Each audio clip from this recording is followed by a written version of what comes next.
structural shift in not only Australia's economy, but also where power lies in that economy and in politics.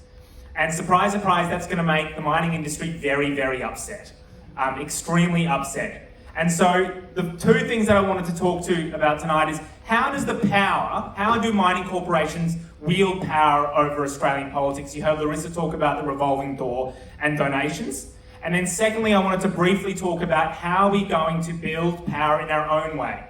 How are we going to confront the power that mining corporations wield over Australian politics and build our own source of power, our own movement that is capable of taking them head on and beating them.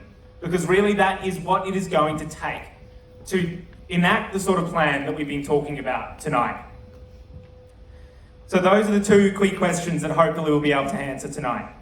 What I wanted to do briefly was, some of you might remember in 2010 when Kevin Rudd proposed, actually the previous member for Griffith, proposed a mining tax. And what I want to do is just briefly step through how the mining corporations beat that tax and what that says about the nature of the Australian state and the way that mining corporations wield power over the major parties. So essentially the mining tax was proposed in 2010 at the height of the Australian mining boom. The Australian Treasury worked out that mining corporations were actually paying effectively a 13% company tax rate, infinitely lower than a lot of other big corporations. And what they said, and what the Henry Tax Review, this review of the tax system said, is they need to be paying way more. And so Kevin, to his credit, proposed a super profits tax, effectively a tax on the mega profits that these mining corporations are going to make. It would have raised $100 billion over the next 10 years. $100 billion. How often are we told that we can't afford universal free childcare or uni, or bringing dental into Medicare? How often are we told that we can't afford building enough public homes so everyone has a good place to live?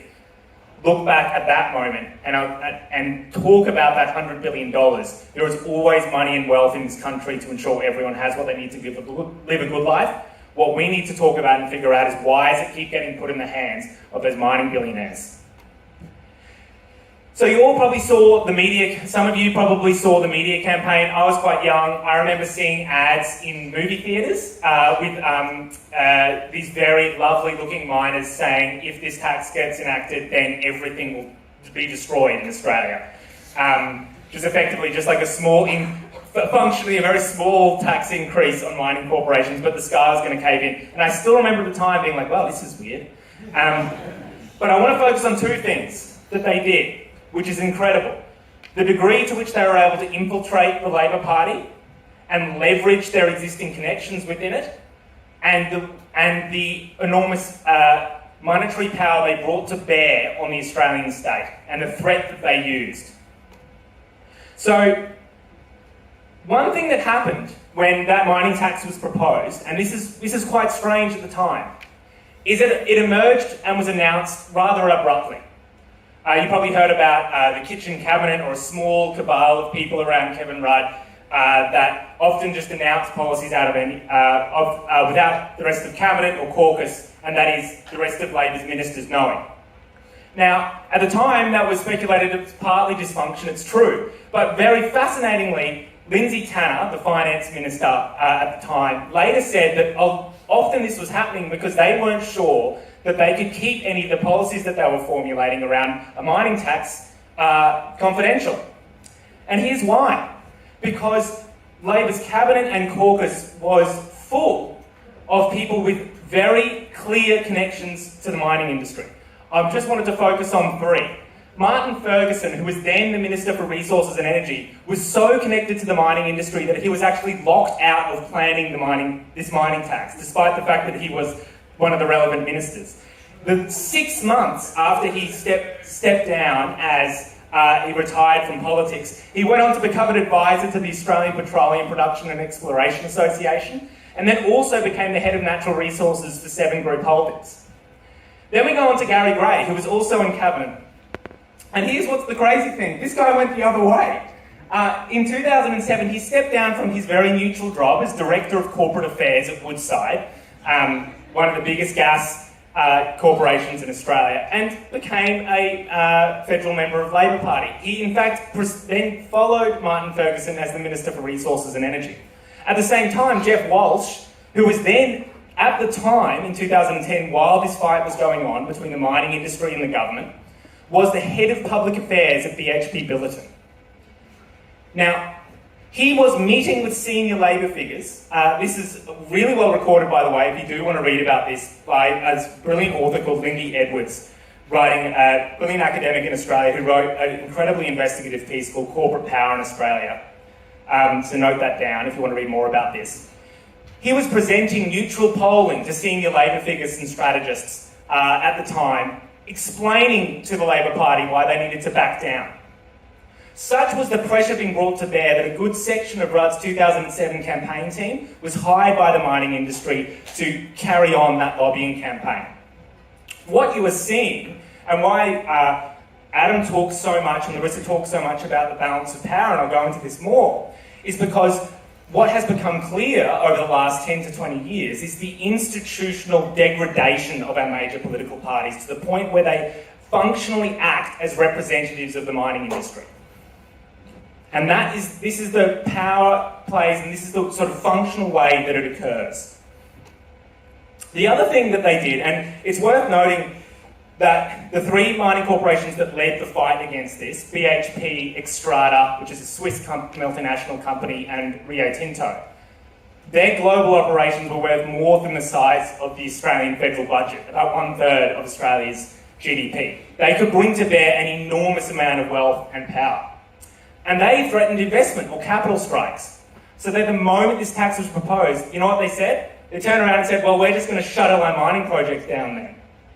And this created an enormous political storm, crap storm. Is that worse than shitstorm? I don't know. I tried to censor myself there. And such was the scale of this. This included up to $6 billion projects. And this, again, by the way, is why Amy's talk about public ownership is so important here. Because what happened over the course of the rise of this mining boom is we increasingly put a lot of wealth and power in the hands of multinational companies and executive boards who control vast swathes of the Australian economy unaccountable to us, in no way democratically accountable, to the point where they could press a button and they could put more pressure on the Australian government than any of us could here.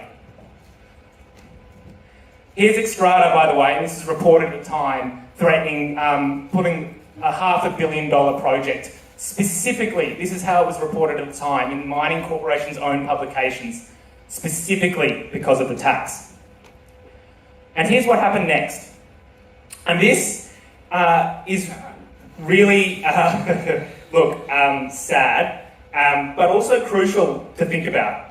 So, while this campaign kicked off, it was really reaching a hot moment where the media, at that height of the media campaign, there were 37 ads running a day on every commercial free-to-air TV station. There were thousands of newspaper ads, radio ads. Meanwhile, the largest investment strike in recent Australian political history was occurring at the same time as large sections of Labor's cabinet and caucus was turning on this tax itself, often, as we saw, with direct links to the mining industry. So Rudd turned around and said, and this is later revealed in emails within the government, look, we're ready to negotiate. Hey, Rio Tinto, BHP and Xstrata, we're willing to come to the table. And so, guess who was sent to go and conduct these negotiations? None other than Martin Ferguson, who 6 months later was going to become, a few years later was going to become the key advisor to the petroleum industry. He later said in an interview in The Australian that he, at the time, was receiving lovely calls from the CEO of BHP, and he couldn't understand why there was a fight at all in the first place. But here's where things got really interesting. All of a sudden, despite the fact that the government thought that they were in a negotiation, Rio Tinto, BHP and Xstrata said, piss off. We don't want to talk to you, Rudd government. And they couldn't work out why. But then That, a few weeks later, the night of, ironically enough, the mining industry's gala in Canberra, Rudd was knifed. And within a week of that, we can see what happened. And in fact, interviews with Treasury afterwards, and this is particularly wild, the head of BHP, Rio Tinto and Xstrata sent Treasury an agreement and were told they had a day to review that agreement before they signed off on this new policy, which, by the way, instead of raising $100 billion, raised $80 million. Crucially, it's important to note as well that such was the pressure that Rudd was already willing to step down and back off, but they went after him anyway. And if you're in any doubt, ironically enough, this guy's name is Tom Albanese. I checked it, there's no relation, but this is the head of Rio Tinto, the week of Rudd's axing. And this is what he said. You can probably read it for yourself. Pretty shocking, right? Here is the head of Rio Tinto saying, don't try it on. This is what happens. That is what power looks like in Australian politics. And it's worse now, unfortunately. Of the 38 government, this is from Scott Ludlam's brilliant report, of the 38 current and former politicians with employment links to the fossil fuel industry, that's how it's broken down. It's not just that either. We're talking about millions of dollars in donations, as Larissa said. We're talking enormous wealth and power. And we're also talking about often senior government bureaucrats that often go on to work for the mining industry or vice versa.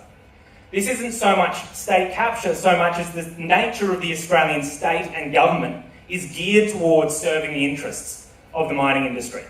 That is what we're up against. And it is stark, but I think for us to win, we do need to be clear-eyed about of what we're facing, essentially.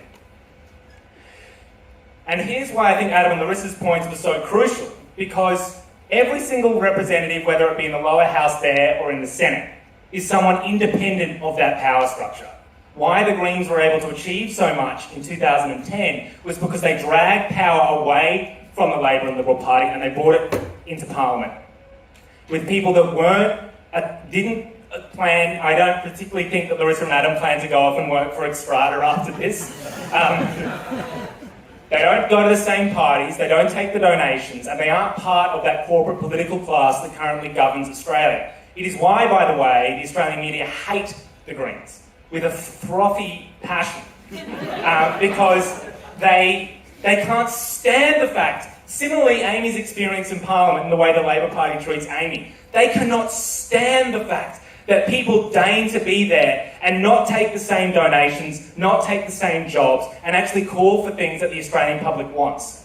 Which, by the way, at the end of that fight with the mining industry, when they did that poll, just as Rudd was knifed, 50% of people supported the mining tax, 28% of people were opposed. So how do we build power to win? I wanted to then talk about three brief things. The first was what happened last week, I think, around our response to the floods was a template for where I think we can go. Secondly, what that means in terms of building capacity for our movement and the Greens across Australia. And finally, why we need to be responding to crises both on the ground as well as politically. So, on Monday or Sunday last week, we realised that the floods were going to be really, really bad. In fact, credit to Jono, he realised even a few days beforehand. And we, up until that point, had been running a massive political campaign, training door knockers, building an enormous amount of logistical capacity, running community campaigns as well, where we were dropping off food and items with Amy's office to people who needed it during the COVID crisis. We had built an enormous logistical operation that had connections and was coordinating with both Amy's office as well as Jono's office in council on the south side. It took us a day to turn that into a flood relief program. We suspended the entire campaign, and instead what we did is we mobilised 200 volunteers across all three of our offices to respond. We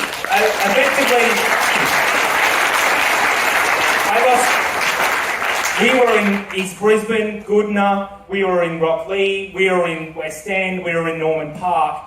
We would set up in streets and able to, because of the training that we gave our volunteers and the capacity that we built, haul stuff out of house furniture and white goods out of houses, deliver food, ice and water where people needed it, provide information, help people get around the city while the bus and train and ferry services were cancelled, coordinate when people signed up and wanted to help because the Mud Army wasn't doing anything for a significant portion of last week, and direct those people to where they were needed. Crucially, also, because we had trained so many door knockers, we could send them out and find out where help was needed. So often the state does have a large amount of capacity, but doesn't have the capacity to actually be embedded in local communities. The number of stories that we had where we would knock on people's doors and they'd hear we're from the Greens and they'd try to tell us to piss off, but just before we were going, we'd say, oh, we're just here to offer help. And all of a sudden their mind would change, they'd invite us in, we'd end up calling out a house worth of white goods and damaged furniture, spraying out all of their house, and in the end would be tearfully thanked. And I lost count of the number of times that happened. And now while that is devastating, it is also a sign, I think, of where the Greens should be able to go over the next few years, and I'll talk about that a little more later. The other thing that is happening right now that we saw last week is there's three competing crises going on that I think we should be able to intervene in right now. The first is obviously the environmental and social crises. Not only climate change, floods, fires, what we saw last week, we're also in the middle of, by the way, a massive housing crisis. We're also in the middle of a cost of living crisis. And we're also in the middle of a poverty crisis. And social programs in the world, run by some of the more successful social democratic parties, have decided that where the state fails, we step in. And I'll talk about that a bit more. But we're also seeing, as Amy and Adam referenced and Larissa referenced, a declining state capacity. Lismore still has largely been abandoned in large sections. There are still suburbs where we will help and clean up where, in fact, that still haven't offered help by anyone other than us. I was talking to a lady in Norman Park, this lovely lady called Yuki, about coordinating a response on her street. And this is day 5 of the cleanup. A council rapid response vehicle, which said rapid response on the side of his vehicle, pulled up. And he leant out and he said, do you guys need any help? Just looking on this devastated street, by the way. And Yuki, lovely, because if I were her, I would have really not been very nice. But Yuki said, oh no, it's fine, the Greens have this completely handled. And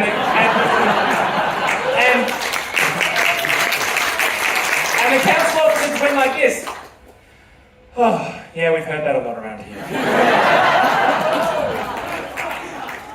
But the other thing that's happening as well is anti-politics. People are fed up with politics. And what's occurring is, and I've talked about this a lot, a disconnect between the major political parties and civil society.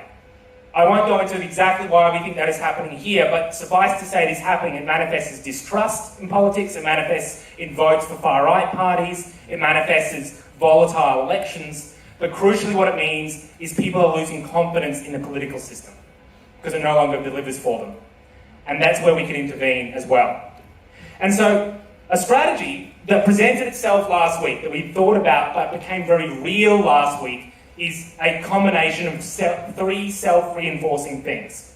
The first is, precisely because we were doing so much electoral organising as well as community organising on the ground, we had developed the capacity to deploy hundreds of volunteers like that.